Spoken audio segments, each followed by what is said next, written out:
I'm just going to jump right in because I know I have limited time here. Let's see if I can get this to work here. Okay, so this is a picture of fast food. This is what I found on Google. I did an image search on fast food. And what I started to do was make a list of things that kind of characterize fast food. For example, it's a very efficient experience. It's not really about quality. It's enough to just eat the burger, and the quality's just barely good enough to get the job done. It's an anywhere, anytime kind of experience. You can be eating when you're walking down the street, in the car, whatever you want to do. It's global. It's supposed to taste the same no matter where you are in the world, but in general it doesn't really. And it's also very solitary, and there's a lot of other sort of features of it. So that's kind of what characterizes fast food. But there's another way to experience food that you might be aware of. It's called the slow food movement. How many people here are sort of aware of that? It's probably quite large in London here. And it's not slow necessarily. It just emphasizes different things than fast food. For example, quality is emphasized over efficiency. The setting is all controlled. You know, the atmosphere inside the restaurant is perfectly controlled to give you a great experience. And there's a lot more in there about focusing on the people that you're dining with and having a nice relationship with them, nice discussions. So, and that's actually become quite widespread in restaurant culture. You find slow food restaurants and slow food-like restaurants pretty much everywhere in the world now. So what I want to suggest to you is that the mobile telephone is pretty much like fast food.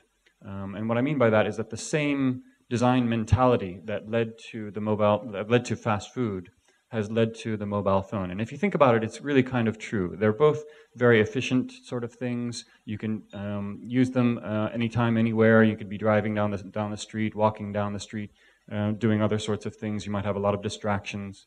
The quality's not so great, but it's enough to get the job done. It's enough to get a message through to whoever you're talking to.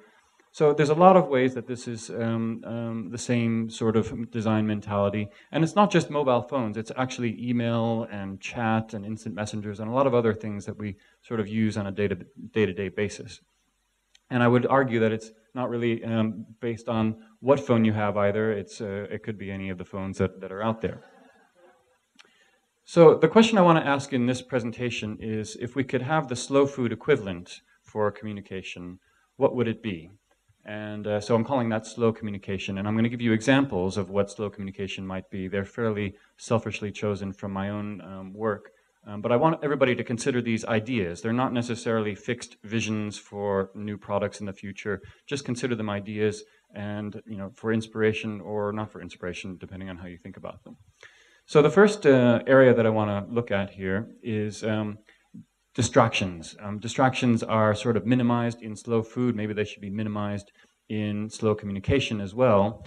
And we used to have something like that. It was actually, this is not what you want. You don't want to have something like this when you're communicating. But we used to have that.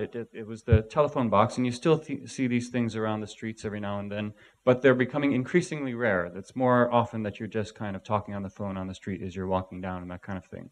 So what we decided to do in my research group was take this notion to an extreme. And this is what we came up with. I'll play this video. You can put the volume up for this one.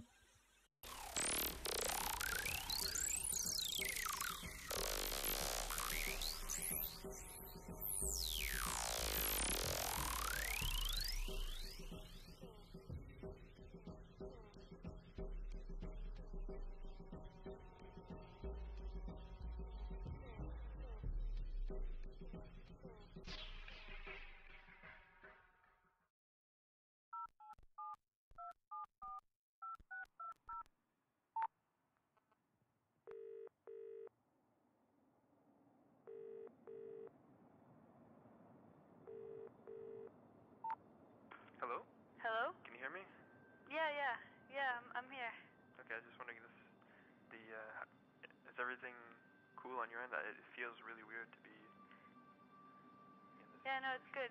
It's good. I'm glad that we decided to meet up. Yeah. It's been a long time.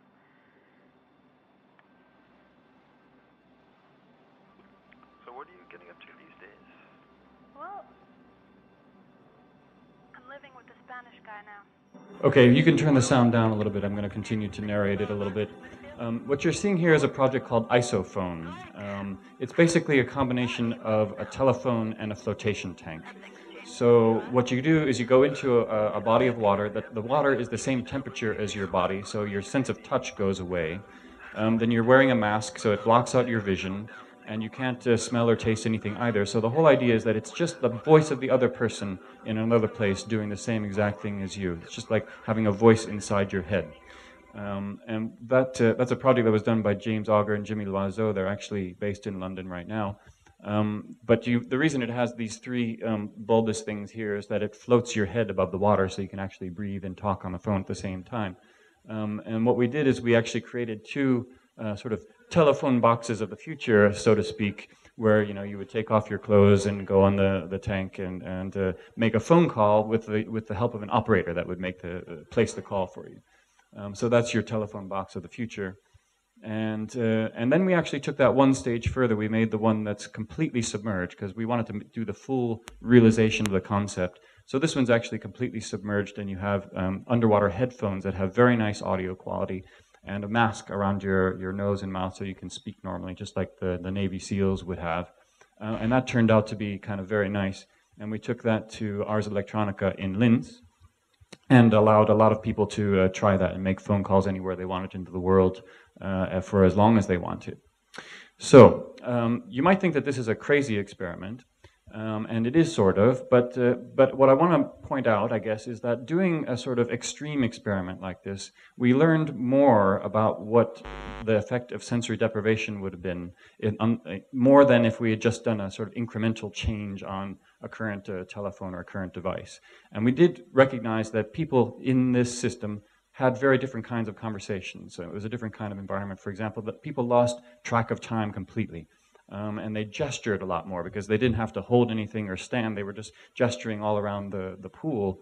And the most interesting thing is that people came out and they reported that they were kind of jumping around on topics much more.